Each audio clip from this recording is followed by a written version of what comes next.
कोई एक case history में स्टोरी में आप सुनना चाहता हूँ जो आपको लगा हो कि ब्लैक मैजिक से थोड़ा सा भयंकर सा हो।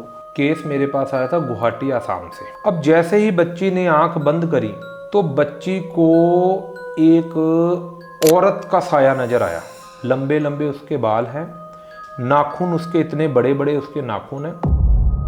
अचानक उस लड़की के अंदर वो दोनों आत्माएं प्रवेश कर लेते, उन्होंने उठा के थाली को दे मारा और सीधा माँ की गर्दन पकड़ ली और माँ को जैसे नाखून है अंदर कर दिए कि ये क्या मुझे बुढ़िया खिला रही है, मुझे ये नहीं खाना, मुझे तो मांस खाना है, मांस। महाराज जी, ज्योतिष विद्या और तंत्र विद्या क्या है? कुछ लोग कहते हैं कि तंत्र विद्या से कुछ नहीं होता, इसमें कहाँ तक सच्चाई है? देखिए, ज्योतिष विद्या और तंत्र विद्या जितनी रहस्यमयी है उतनी ये चमत्कारी भी है। इस तंत्र विद्या का हमारे जीवन में क्या क्या फायदे हैं, इनके क्या क्या नुकसान हैं, ज्योतिष विद्या का क्या फायदा है, आज हम इसी विषय के ऊपर बात करेंगे। तो जैसे कोई आजकल लोग देखते हैं या सुनते हैं कि भूत है, प्रेत है, काला जादू है, तो ये सारे होते हैं कि ये सिर्फ दिमाग का ही खेल है? ये चीज़ें 100% होती हैं। मैं आपको इस चीज़ का प्रमाण दे सकता हूँ। जिस भी भाई बहन को अगर लगता है कि ये सारी चीज़ें होती नहीं हैं या इनमें कोई सच्चाई नहीं है, करना क्या है? अगर किसी के घर में किसी को लगता है कि कोई तंत्र विद्या हुई है, ब्लैक मैजिक हुआ है या कोई भी नकारात्मक ऊर्जा है, तो उसको हटाने के लिए अगर आप कुछ उपाय बता पाए हमारी जनता के लिए। देखिए, घर के अंदर किसी भी प्रकार की नकारात्मक ऊर्जा है, किया कराया है, किसी भी प्रकार की नकारात्मक ऊर्जा को हटाने के लिए आपको एक बहुत ही चमत्कारी उपाय बताते हैं। और अगर किसी का कारोबार फंसा हो या कोई बिजनेस में लॉस हो रहा हो, तो उसके लिए अगर कोई उपाय बता पाए तो? देखिए, इसके लिए एक बहुत ही सरल उपाय मैं आपको बताता हूँ।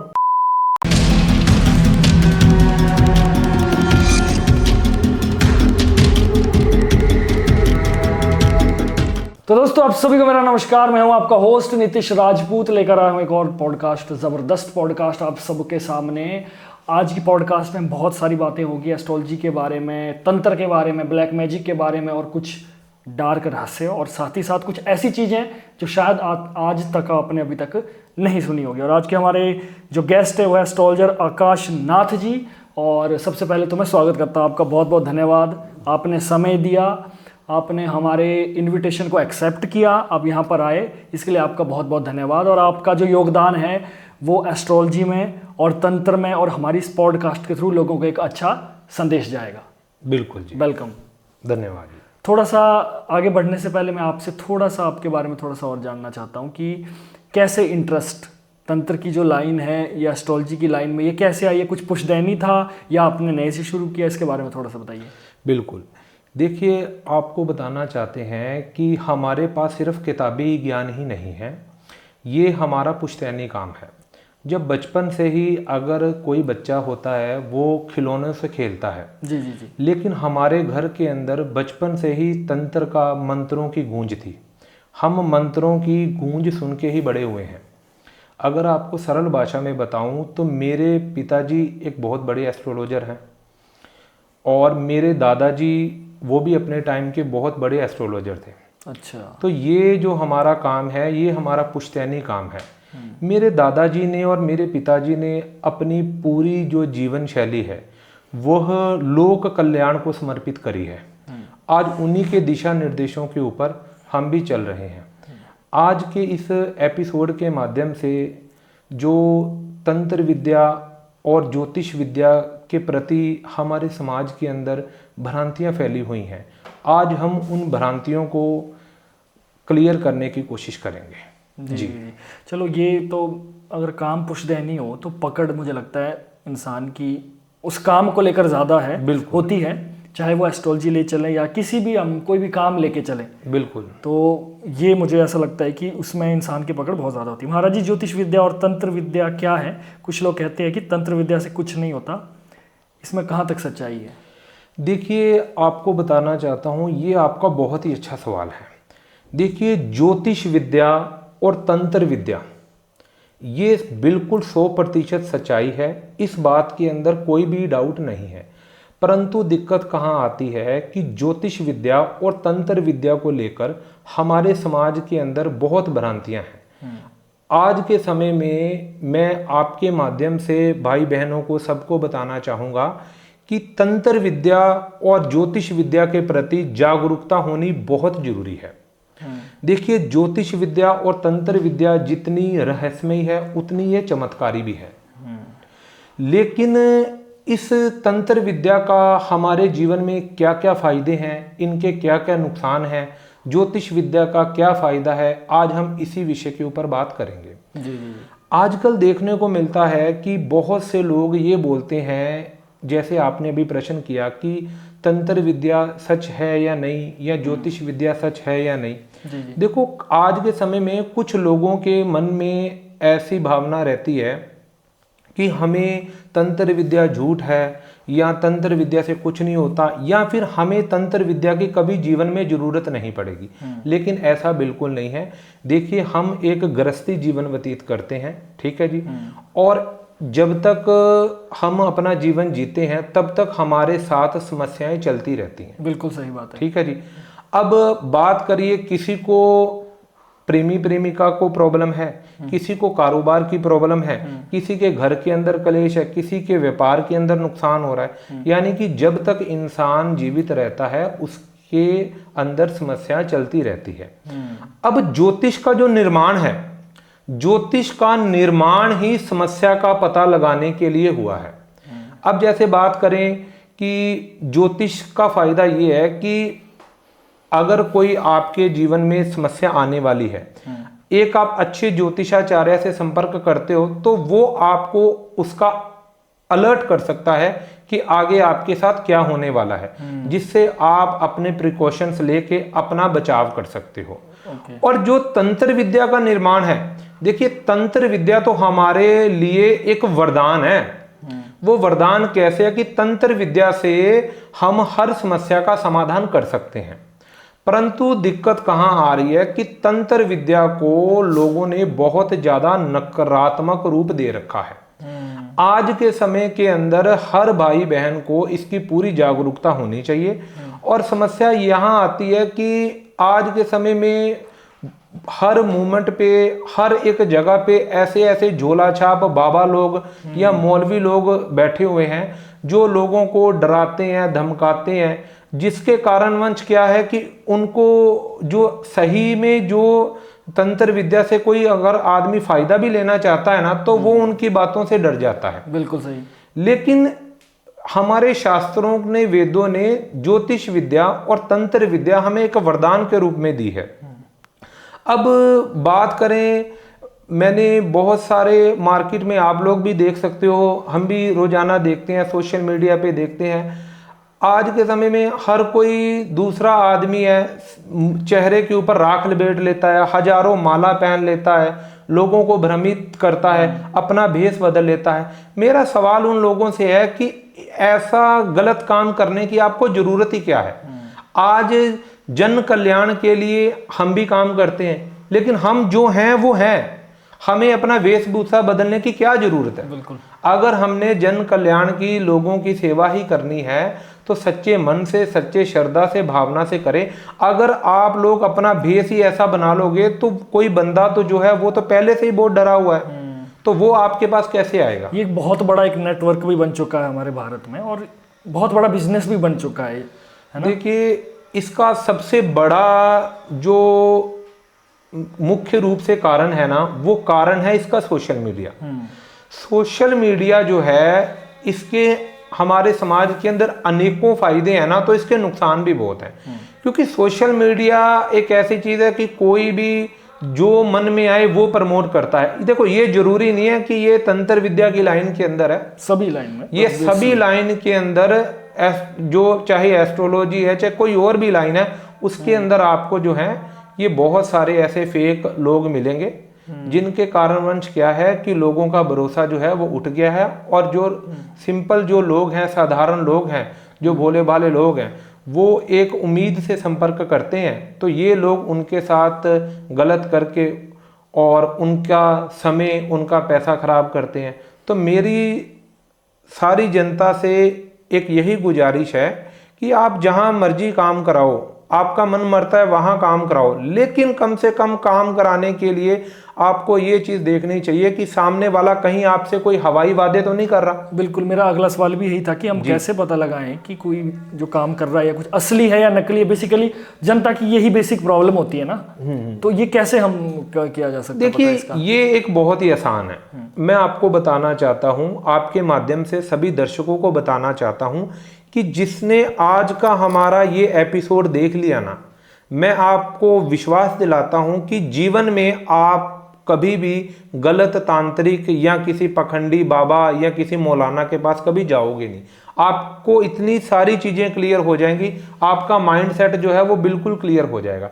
देखिए मैं आपको कुछ चीजें बताता हूं, उसके ऊपर आप ध्यान दीजिए। जी जी। देखिए सबसे पहली चीज क्या है कि जो रियल तांत्रिक होता है या जो रियल एस्ट्रोलॉजर होता है, वो क्या करता है, जब आप उससे संपर्क करते हो वो सबसे पहले आपकी सारी डिटेल लेता है, आपकी सारी, पहले तो आपकी सारी बात को सुनता है, सुनने के बाद में वो आपकी सारी बात को समझता है और जो भी आपकी लाइफ के अंदर प्रॉब्लम होती है उसको एक लॉजिक तरीके से आपको अच्छे से समझाता है।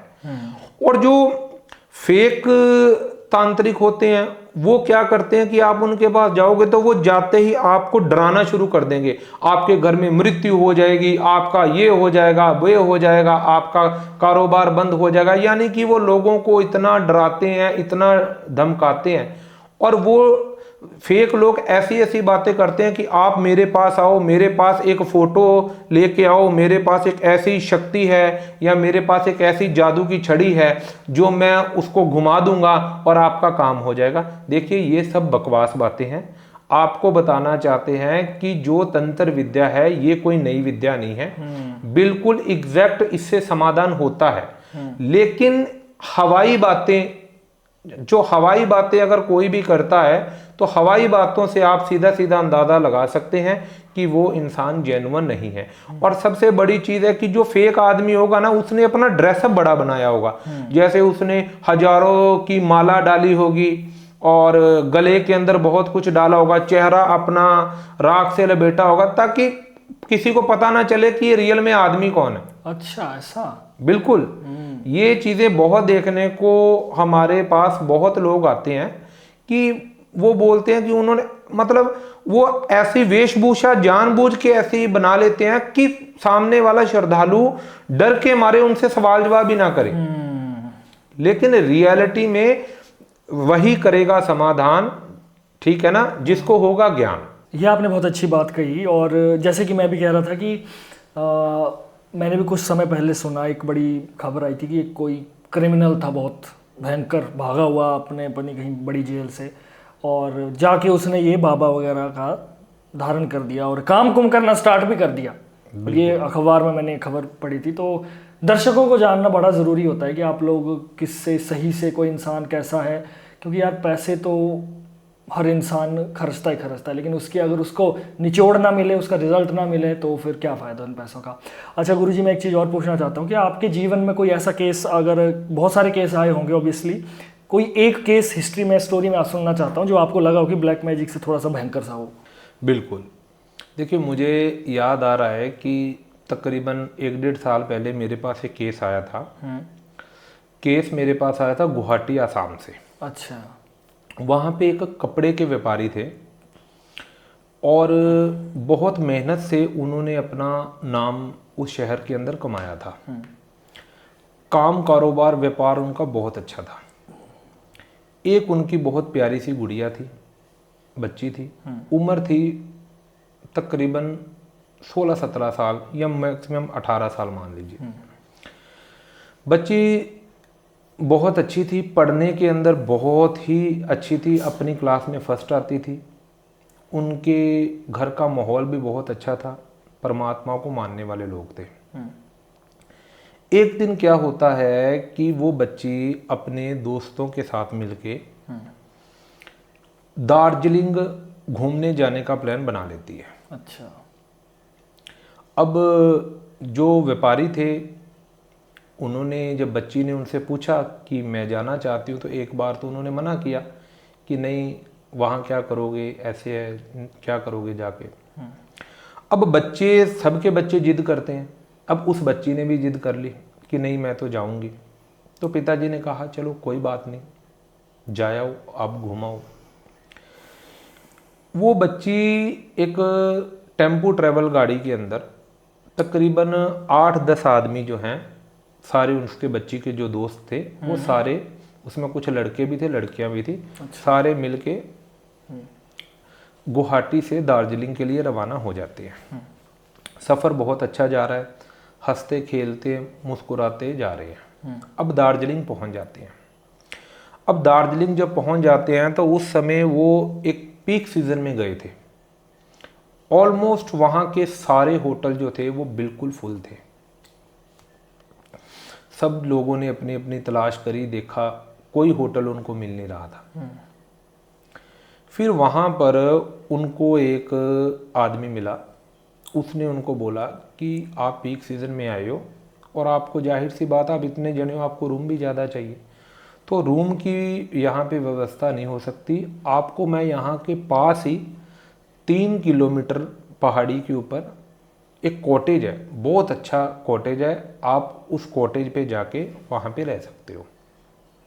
ठीक है जी, सब लोग वहाँ चले गए। जाते ही बच्ची ने वहाँ पे सबने चेक इन किया।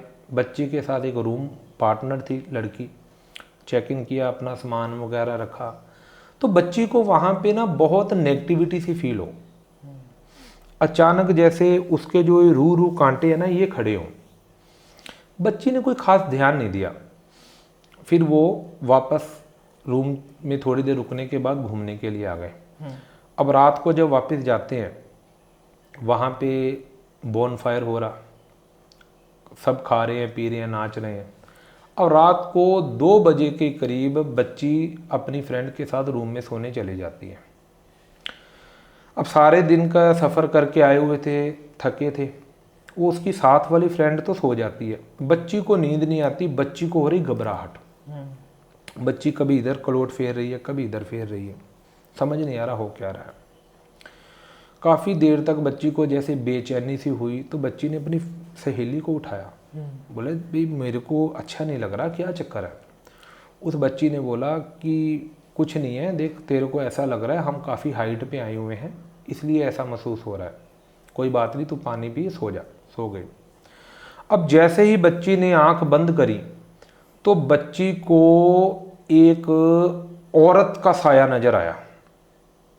वो औरत है, लंबे लंबे उसके बाल हैं, नाखून उसके इतने बड़े बड़े उसके नाखून हैं, उसका साया नजर आया। बच्ची एकदम से उठ गई।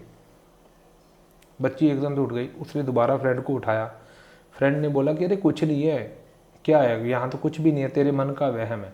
थोड़ी देर 5-7 मिनट बच्ची ने उसके साथ, फ्रेंड के साथ बात करी। बच्ची ने फिर सोने की कोशिश करी। इतने में जैसे बच्ची ने मुंह दूसरी तरफ का रखा था, बच्ची ने इधर मुंह करके कंबल ओढ़ के सो गई। अचानक उसको फिर उस औरत के साथ एक आदमी का चेहरा नजर आया। आप कल्पना भी नहीं करोगे, जैसे उस दोनों का चेहरा नजर आया ना, बच्ची बिल्कुल फ्रीज हो गई। यानी उसका दिमाग अलर्ट पे है, उसको सामने चीजें दिख रही हैं, लेकिन उसके अंदर इतनी हिम्मत नहीं है कि वो अपना हाथ उठा के अपनी फ्रेंड को उठा दे कि देख क्या हो रहा है। बच्ची देख रही है, बच्ची रो रही है, अंदर से कलप रही है, तड़प रही है बुरी तरह से, लेकिन उसके अंदर इतनी हिम्मत नहीं है कि वो लाइट जला ले। ठीक है। उसके बाद थोड़ी देर ये सिलसिला चलता रहा। फिर अचानक वो चीज़ें फिर टाइम हो गया तकरीबन भोर का, तकरीबन 4 बजे का, वो परमात्मा का टाइम हो जाता है। जब जैसे ही 4 बजे का समय हुआ, तुरंत वो चीज़ें वहाँ से हो गई गायब। बच्ची को अचानक से होश आया। अब बच्ची सर्दी के मौसम में पसीनों पसीनी, बच्ची की ऐसी हालत कि आप कल्पना भी नहीं कर सकते। उसने अपनी फ्रेंड को उठाया। फ्रेंड उसको देख के करी कि भाई तूने कोई अपने ऊपर पानी गिरा लिया क्या, इतनी तेरी हालत कैसे खराब है। उसकी फ्रेंड ने फिर रूम के जो पास में उसके जो फ्रेंड वगैरह सोए हुए थे सबको फ़ोन किया, उठाया, दरवाज़ा खटखटाया, सारे जने बाहर आए। और वो लड़की बैठी बैठी अचानक रोने लगे, अचानक सो जाए, आंख बंद कर ले, अचानक जोर जोर से चिल्लाने लगे। यानी कि वो सारी एबनॉर्मल एक्टिविटीज़ वो बच्ची करने लग गई। अब वो सारे बच्चे कम उम्र के थे। अब उन्होंने सोचा कि पता नहीं इसको क्या हो रहा है, तो उन्होंने क्या किया कि वापस जाना ही सही समझा। अब जब वो लड़की थोड़ी सी नॉर्मल हुई तो उन्होंने तुरंत अपना सामान उठाया, गाड़ी में बैठे वापसी ले ली। लड़की दार्जिलिंग से निकल रही है, वहाँ पे ना डाउन में जा रहे हैं, पहाड़ से नीचे उतर रहे हैं, बहुत अच्छा व्यू है, सब कुछ देख रहे हैं, सारे देख रहे हैं। लड़की भी नॉर्मल ठीक है, सब लोग उसके बात करें इसको कोई सपना आया था, ऐसा तो कुछ था नहीं। अब अचानक लड़की के आया, लड़की पीछे वाली सीट से सीधा ड्राइवर की उसने गर्दन पकड़ ली, चलती गाड़ी की। अब गाड़ी की ड्राइवर पकड़ ली तो अब गाड़ी तो डिसबैलेंस होगी, और वो कुदरती वो गाड़ी जो थी वो ड्राइवर ने ऐसे पकड़ा तो वो उसका स्टीयरिंग जो है वो पहाड़ की तरफ घूम गया। अब दूसरी तरफ खाई थी, अगर वो उस खाई की तरफ चला जाता तो कोई भी अनहोनी हो सकती थी, लेकिन हाँ वो पहाड़ की तरफ गया। ड्राइवर ने बड़ी मुश्किल से ब्रेक लगाई, लेकिन फिर भी उसका बचाव हो गया। ड्राइवर थोड़ा समझदार था, उसने इसको बोला कि इसको बिल्कुल पीछे वाली सीट पे बिठाओ, कैसे ना कैसे करके उसके जो सारे दोस्त हैं उसको ले करके गुवाहाटी आ जाती है। अब गुवाहाटी आ जाते हैं तो आते ही जो व्यापारी थे वो बहुत समझदार आदमी थे। उन्होंने आते ही देखा जैसे वो आंखें उसके ऊपर हैं, अब नॉर्मल चीज़ें वो कर रही है, बोल कुछ रही है, कर कुछ रही है। उनको समझ में आ गया कि कोई ना कोई तो गड़बड़ है। वो क्या किया कि उन्होंने अपने ही किसी, उनके पास कोई बालाजी का मंदिर है, बहुत अच्छा चमत्कारी मंदिर है, वो उसको वैसे चमत्कारी मंदिर पे ले गए। वहाँ पे एक बुजुर्ग पंडित जी बैठते थे, उन्होंने उसको जल बना के दिया। वो पंडित जी ने उनको साफ बोल दिया कि देखो ये बहुत बड़ी ऊपर ही कुछ भलाएं या कुछ नेगेटिविटी मुझे लग रही है, मैं जो जल दे रहा हूँ, जब भी ये ज़्यादा इसको प्रॉब्लम हो तब आप इसके ऊपर वो जल का छिड़काव कर सकते हो। अब जब आप जल का छिड़काव कर दोगे तो ये थोड़ी शांत हो जाएगी। जल का छिड़काव किया, बच्ची घर पे आ गई। घर पे आ गई, बिल्कुल नॉर्मल बैठी है। पिताजी दूसरे कमरे में हैं, बच्ची अपने कमरे में बैठी फ़ोन चला रही है। माँ, जाहिर सी बात है, माँ आई, माँ ने आके पूछा कि बेटा तेरे को खाना ला दूँ? बोला हाँ जी खाना ला दूँ। अब माँ ने जो भी खाना घर पे बना रखा था वो ला के प्लेट दिया। अचानक उस लड़की के अंदर वो दोनों आत्माएं प्रवेश कर लेते, उन्होंने उठा के थाली को दे मारा और सीधा माँ की गर्दन पकड़ ली और माँ को जैसे नाखून है अंदर कर दिए कि ये क्या मुझे बुढ़िया खिला रही है, मुझे ये नहीं खाना, मुझे तो मांस खाना है, मांस। इतने में जब वो चिल्लाई तो जो उसके हस्बैंड थे यानी बच्ची के पिताजी वो आ गए। बच्ची के पिताजी आए तो बड़ी मुश्किल से उन्होंने उसको छुड़वाया, छुड़वा के जल के छींटे दिए, लड़की शांत, और जो उसकी माँ थी वो खूनो खून। अब पिताजी के पास, पिताजी धर्म संकट के अंदर बच्ची को संभाले हैं, उसका ट्रीटमेंट कराए। उन्होंने किसी को, अपने किसी आदमी को फ़ोन किया, वो जाके उसको फर्स्ट एड दिला के उसको पट्टी वगैरह करा के लेके आया। जल दिया, वही बात है कि जल देते 5, 10, 15 मिनट के लिए ठीक, टेम्परेरी थोड़ी देर के लिए ये सिलसिला चलता रहा। अब जो बंदा उनको डॉक्टर के पास लेके गया था वो बंदा आध्यात्मिक था। उसने उनको, व्यापारी को बोला कि देखो बच्ची की वो प्रॉब्लम ज़्यादा है, ठीक है, हम इसको मेहंदीपुर बालाजी ले चलते हैं, राजस्थान, वहाँ मैंने सुना है कि ऐसी चीज़ें ठीक होती हैं। ठीक है जी। अब वो जो बंदा था वो हमारे संपर्क में था पहले से, तो उसने सबसे पहले हमें कॉल किया, तो मैंने बात उसके साथ करी, मुझे उसने कंडीशन बताई, बोला गुरुजी आप आ जाओ। मैंने कहा देखो मेरे आने से ये चीज़ यहाँ ठीक नहीं होगी, ये गड़बड़ ज़्यादा है, इसके लिए आप इसको बालाजी लेके आओ, मैं मेरे स्थान से बालाजी पहुँचता हूँ, आप आ जाइए। अच्छा। रातों रात जी वो गाड़ी में बैठ के ड्राइवर साथ में लेके मेहंदीपुर बालाजी चले जाते हैं। मैंने उनको सुचेत किया था कि कोशिश करना रास्ते में रुकना मत, ठीक है। वो रास्ते में कहीं नहीं रुके। जब वो मेहंदीपुर बालाजी के बिल्कुल पास पहुंचने वाले थे तो उनको थोड़ी सी वॉशरूम जाने की इच्छा हुई। वो सोचा कि चलो 10 मिनट चाय पानी ले लेते हैं, ठीक है। तो जब वो चाय पानी के विषय में रुके तो गाड़ी में क्या हुआ कि गाड़ी के अंदर उसकी जो माँ है उसके फादर ने उसको बोला कि तू इनके पास ही बैठ जा। माँ बेटी बैठे हैं, ड्राइवर और वो चाय पी रहे हैं।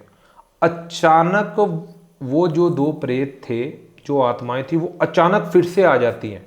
उसने माँ की गर्दन पकड़ के 2-3 बार उसको शीशे के अंदर मारा। जाहिर सी बात है शीशा टूटना था, शीशा खुब गया और माँ फिर से लहूलुहान हो गई। तो माँ ने क्या किया कि माँ तुरंत गाड़ी से बाहर निकली। गाड़ी से बाहर निकली तो अपने पति के पास गई। उसका पति भी देख के हैरान कि ये हो क्या रहा है। इतने में वो लड़की गाड़ी का, आप समझ लीजिए कि उस लड़की के अंदर इतनी ताकत आ गई कि वो पीछे वाली सीट से गाड़ी का राइट वाला शीशा तो उसकी माँ ने तोड़ा था, उसने लेफ्ट, गाड़ी लॉक थी, लेफ्ट वाला जो शीशा है वो भी तोड़ के लड़की बाहर निकल गई। और बाहर निकल के रोड थी हाईवे, जो अपना जयपुर आगरा वाला हाईवे है, वो वाला हाईवे था। उस हाईवे के ऊपर अचानक लड़की सामने रोड पे आ गई। अब रोड पे आ गई तो एक जाहिर सी बात है, आजकल ट्रैफिक इतना है, अचानक एक ट्रक आया, ट्रक ने उसको हिट किया। अब वो ट्रक वाला समझदार था, उसको भी पता नहीं लगा क्या हुआ, कोई परमात्मा ने बचाने वाला लड़की को हिट किया, लेकिन लड़की को खूनो खून हो गई, घायल हो गई, लेकिन बच गई लड़की। अब वो बच्ची जो है वो उसको घायल हो गई। अब पिता फिर धर्म संकट में, अब मैं इसको बालाजी लेके जाऊं या हॉस्पिटल लेके जाऊं। जाहिर सी बात है जब वो बच्ची चलने की हालत में नहीं है, खूनो खून हुई पड़ी है, उसका ट्रीटमेंट कराना जरूरी है। और वहाँ पे मेहंदीपुर बालाजी में क्या है कि कोई बड़ा हॉस्पिटल नहीं है, छोटे हॉस्पिटल है। तो वो कोई वहाँ पे छोटे हॉस्पिटल में लेके गए, उन्होंने उसको जयपुर बड़े हॉस्पिटल के अंदर ट्रांसफ़र कर दिया, रेफ़र कर दिया। तो वही उसके अंदर आके वो लड़की बोलती है कि भाई तुम लोग मुझे कभी ठीक नहीं कर पाओगे, कौन हो तुम, ऐसे है वैसे है। बार बार हॉस्पिटल का जो माहौल है वो ख़राब करती है। अब जो हॉस्पिटल का माहौल ख़राब करती है तो जो हॉस्पिटल वाले थे उन्होंने भी उसके माता पिता को बोला कि देखिए हॉस्पिटल में और भी लोग हैं, यहाँ का एटमॉस्फेयर ख़राब होता है, तो आप इसको ले जाइए। अब उस दौरान उसके पिताजी करे तो करे क्या, फिर उन्होंने, ये बात थी सुबह सुबह की, फिर उन्होंने मेरे से संपर्क किया। फिर मैंने उनको बताया कि भाई, अब उन्होंने मुझे बताया कि ऐसे ऐसे, ये तो हम तो अब हॉस्पिटल में हैं, अब हमें ऐसी समस्या आ रही है, तो क्या किया जाए। तो फिर हमने क्या किया कि उनके लिए बिना हमने कोई भी उनसे शुल्क लिए, कि देखो इंसानियत सबसे बड़ी चीज़ है, बिना कोई भी शुल्क लिए हमने मेहंदीपुर बालाजी का जो स्थान है वहाँ पे एक विशेष प्रकार का यज्ञ करवाया। यज्ञ करवा के एक ऐसा चमत्कारी रक्षा कवच तैयार करवाया कि वो रक्षा कवच जो है वो तैयार करके हमने उसको फादर को दिया कि इसको गले में पहना दीजिए। जैसे ही उसको गले के अंदर पहनाया तो वो चीज़ जो थी वो बिल्कुल वहीं पे शांत। ख़त्म तो देखो उसके लिए हमें प्रॉपर उसका ट्रीटमेंट करना पड़ेगा तभी होगी, लेकिन जब उसको शांत कर दिया तो वो हॉस्पिटल में उसका ट्रीटमेंट भी हुआ। तो यानी कि 10-15 दिन तक वो लड़की वहाँ पे एडमिट रही। मैंने उनसे पूछ लिया, उन्होंने बोला हम तो अब बच्ची ठीक है, मैं मेरे स्थान पे वापस आ गया। आपको पता है हमें तो हर जगह जाना पड़ता है। फिर जब वो बच्ची का ट्रीटमेंट ठीक हुआ तो फिर हम उसको मेहंदीपुर बालाजी लेके आए। लेके आने के बाद उसकी माता के सामने, उसके पिता के सामने हमने एक विशेष प्रकार का तंत्र साधना का मेहंदीपुर बालाजी महाराज का एक तांत्रिक प्रयोग किया। उसके अंदर हमने प्रेतराज सरकार की सवारी भी लगवाई। तो जो 2 आत्माएं थी, उन 2 आत्माओं को हमने उस बच्चे के अंदर से निकाल के अब उसके पिता की जिज्ञासा थी कि ये चीज़ें हुई कैसे हैं। तो बच्ची के अंदर से हमने निकाल के हमारे जो छोटे तांत्रिक जी थे, हमने उनके ऊपर उसका पहरा दिलवाया और फिर थोड़ा सा उन छोटे तांत्रिक जी को टॉर्चर करके हमने पूछा कि तू कहाँ से आई है, तेरे को किसने भेजा है। तो ये चीज़ पता चली कि ये कहाँ से आई है, इसको कहाँ से आई। हुआ क्या था कि जो वो कॉटेज था वहाँ पे कोई कपल था, वो अपने घर से भाग कर आ गया था। अच्छा। अब घर से भाग कर आ गया था तो घर वालों ने बड़ा डराया धमकाया, हम आपको मार देंगे, हम आपकी शादी को कबूल नहीं करेंगे। तो वो बच्चे दोनों इतने ज़्यादा परेशान हो गए कि उन्होंने वहाँ पे सुसाइड अटेम्प्ट कर लिया था। इतनी डिटेलिंग पता लग जाती है ना कहाँ से क्या होता है। अब गड़बड़ यह है कि मैं ऑडियंस को भी ये चीज़ बोलना चाहता हूँ कि देखो, अगर बच्चे प्रेम प्यार के चक्कर में पड़ जाते हैं तो भी बच्चों के साथ इतना घर के अंदर डर का माहौल नहीं होना चाहिए कि वो बच्चा अपनी जान के साथ ही खेल जाए। अब यही चीज़ हमने उनका इलाज करके दिया। हमने जो उनको सिद्ध उपाय बताए वो उपाय उन्होंने किए। उस बच्ची का 1.25 महीने तक ट्रीटमेंट चला, बच्ची बिल्कुल ठीक है। अब यहीं अगर वो किसी झोला छाप तांत्रिक या किसी अघोरी के पास चले जाती तो वो लोग उसको भ्रमित करते कि भाई इसको तो आपके ही किसी परिवार ने कराया है, ये कराया है, वो कराया है। अब ऐसी चीज़ तो किसी के साथ भी हो सकती है। बिल्कुल बिल्कुल। इसलिए इसका मुख्य कारण जो हमने रिसर्च करी उसमें ये पता चला कि उस लड़की का ऑरा जो था वो बहुत वीक था।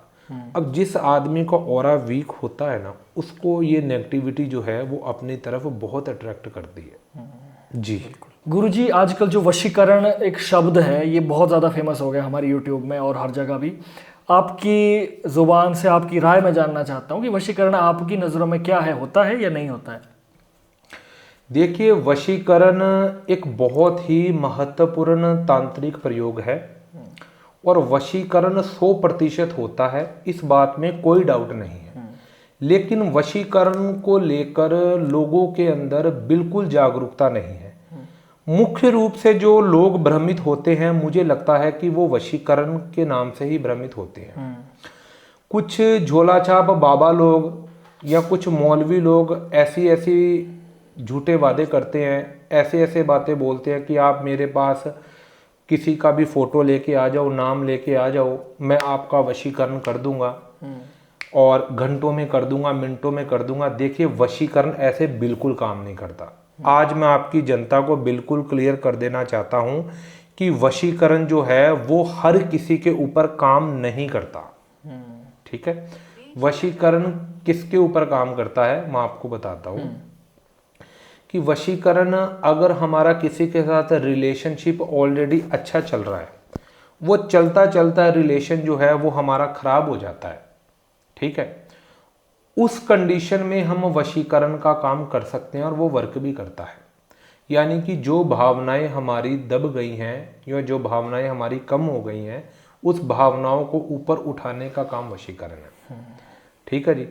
आज के समय में बात करी जाए तो कुछ लोग तो ऐसे बोलते हैं कि हम वशीकरण गारंटेड कर देंगे, हम ऐसे कर देंगे, वैसे कर देंगे।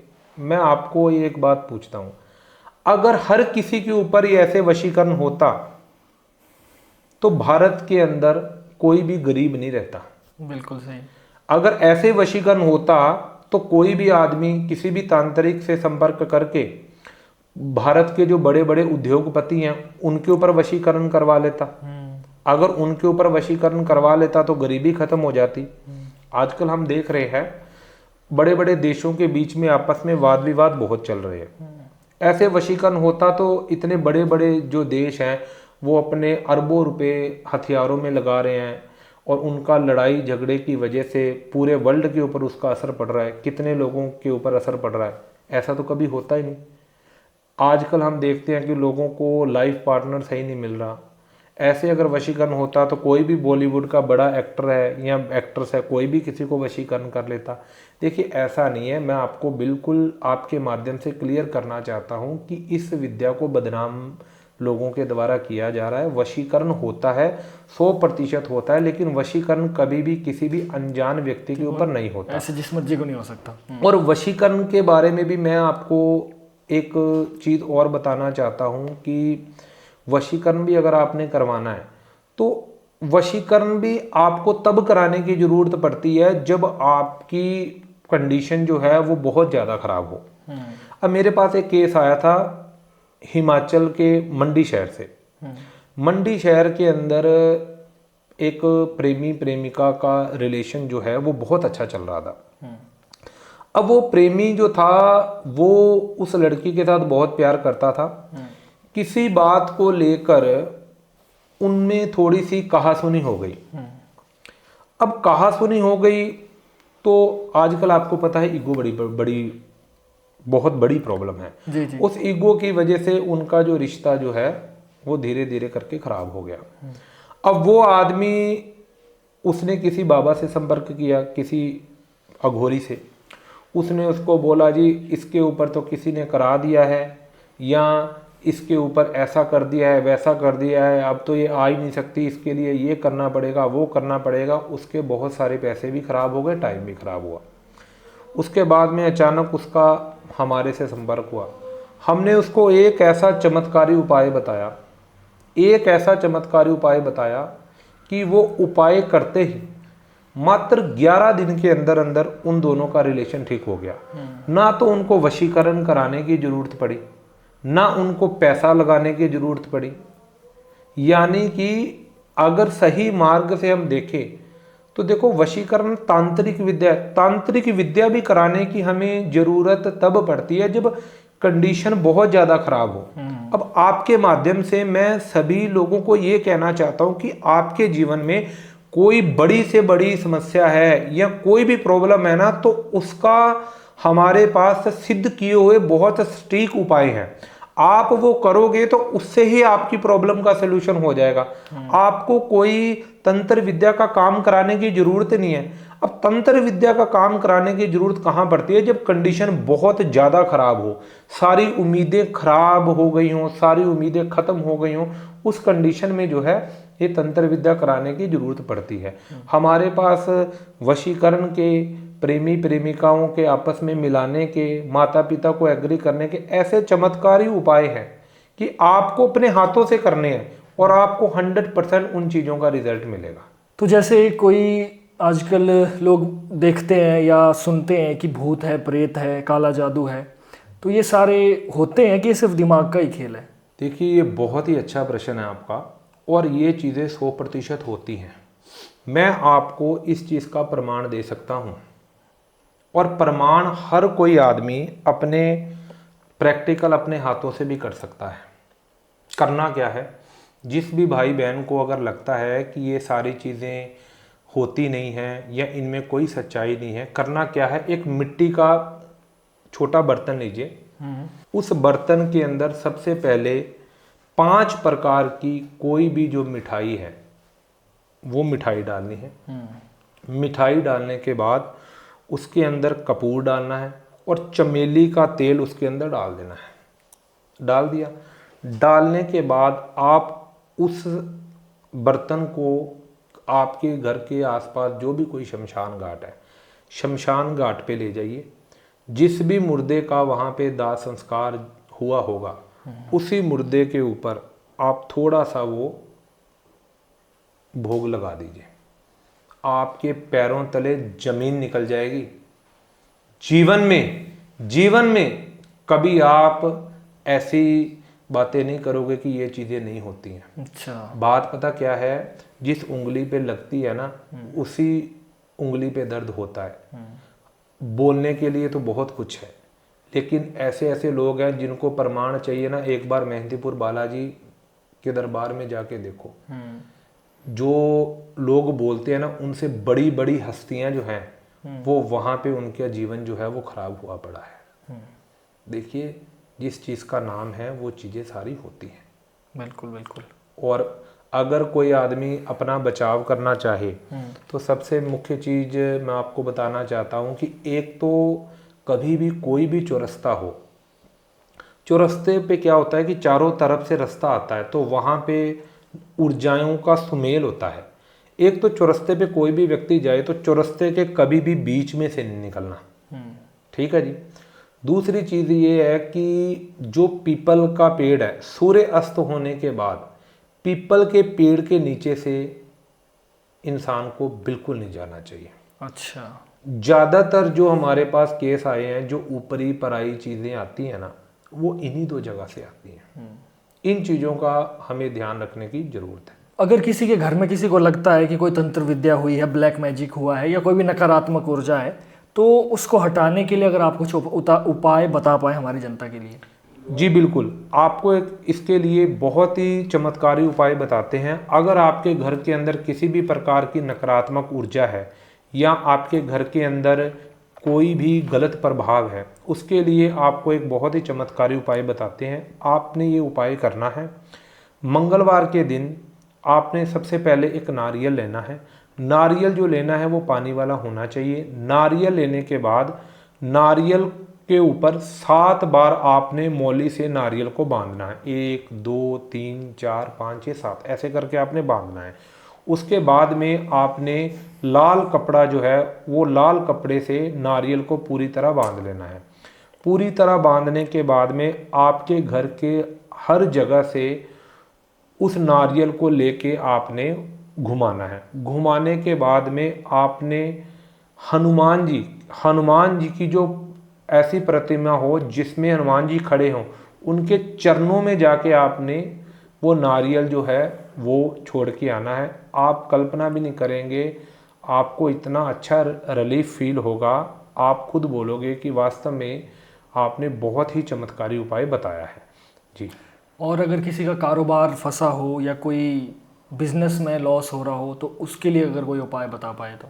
देखिए, इसके लिए एक बहुत ही सरल उपाय मैं आपको बताता हूँ। अगर किसी भी भाई बहन को कारोबार के अंदर प्रॉब्लम है या किसी को जॉब नहीं लग रही है या किसी को फाइनेंशियल किसी भी प्रकार की प्रॉब्लम आ रही है, सबसे मुख्य जो चीज़ें आपको चाहिए वो ये चाहिए कि आपने एक मिट्टी का बर्तन लेना है। मिट्टी का बर्तन लेना है और प्रत्येक दिन आपने अपने घर के सबसे जो ऊपर वाला पार्ट है, जो छत है, छत के अंदर मिट्टी का बर्तन के अंदर पानी भर के रखना है और 7 प्रकार का अनाज, चींटियों के लिए 7 प्रकार का जो अनाज है वो आपने रोजाना अपनी छत के ऊपर रखना है। और इसके साथ जो सुबह आपने ब्रह्म मुहूर्त में उठना है। ब्रह्म मुहूर्त में उठने के बाद में सबसे पहला स्नान करने के बाद में जब जो सूर्य है, सूर्य उदय हो रहा हो, सूर्य पूरा उदय ना हुआ हो, सूर्य थोड़ा सा उदय हो रहा हो, जब सूर्य लाल हो, उस समय सूर्य को जल अर्पित करना है। आप कल्पना भी नहीं करेंगे, बंद किस्मतों के ताले खोलने वाला ये उपाय है। तो गुरुजी, अब मैं ये जानना चाहता हूँ कि हमारी जो जनता है वो किन किन समस्याओं के लिए आपसे संपर्क कर सकती है। हमारे पास बहुत ही अचूक शास्त्रों के वेदों के मुताबिक ऐसे ऐसे चमत्कारी उपाय हैं कि हर समस्या के लिए अलग अलग उपाय है। आप हमसे संपर्क करके अपनी समस्या के मुताबिक अपना उपाय जान सकते हैं और उस उपाय को करने से निश्चिंत ही आपको फ़ायदा मिलेगा। हमारे यहाँ पे किसी भी प्रकार का कोई भी भ्रमित नहीं किया जाता। अगर आपकी प्रॉब्लम सॉल्व होने वाली होती है तो ही आपको यस किया जाता है। अगर आपकी प्रॉब्लम चेक करने के बाद कोई हमें उसके अंदर कमी पेशी लगती है तो हम आपको साफ मना कर देते हैं, ताकि आपका समय और पैसा बर्बाद ना हो। हमारे पास जो श्रद्धालु हैं वो लव प्रॉब्लम के लिए, कारोबार से संबंधित प्रॉब्लम के लिए, बिजनेस प्रॉब्लम के लिए, पति पत्नी अनबन के लिए, माता पिता को शादी के लिए मनाने के लिए, इस प्रकार की समस्याओं के लिए संपर्क कर सकते हैं। और जो लोग किसी का बुरा करना चाहते हैं या किसी के ऊपर गलत काम करना चाहते हैं या किसी के ऊपर गलत क्रियाएं करवाना चाहते हैं, तो कृपया गलत काम का जो नतीजा है वो गलत होता है। हमारे यहाँ पर सिर्फ श्रद्धालुओं की समस्याओं का समाधान किया जाता है, किसी भी प्रकार का गलत काम यहाँ पे नहीं किया जाता। और इसके साथ ही मैं कहना चाहता हूँ कि जो भी गुरुजी से संपर्क करना चाहते हैं, अगर आप यूट्यूब पर देख रहे हैं तो हमारे वीडियो के डिस्क्रिप्शन में गुरुजी का नंबर और सारी आईडीज़ भी वहाँ मेंशन होंगी। अगर आप इंस्टाग्राम पर देख रहे हैं तो इंस्टाग्राम के भी डिस्क्रिप्शन में, या फेसबुक में आप वीडियो देख रहे हैं तो फेसबुक के भी डिस्क्रिप्शन बॉक्स में संपर्क सूत्र ज़रूर मिलेंगे। एक बार बहुत बहुत धन्यवाद आपका फिर से, आप आए, आपने समय दिया और हमारी ऑडियंस को आपने जागरूक किया। तो दोस्तों मिलते हैं नेक्स्ट वीडियो में, तब तक के लिए अपना ध्यान रखिए और इस वीडियो को लाइक, शेयर और हमारे चैनल को सब्सक्राइब करना ना भूलिए। मिलते हैं नेक्स्ट वीडियो में, तब तक के लिए अपना ध्यान रखिए। जय भोलेनाथ।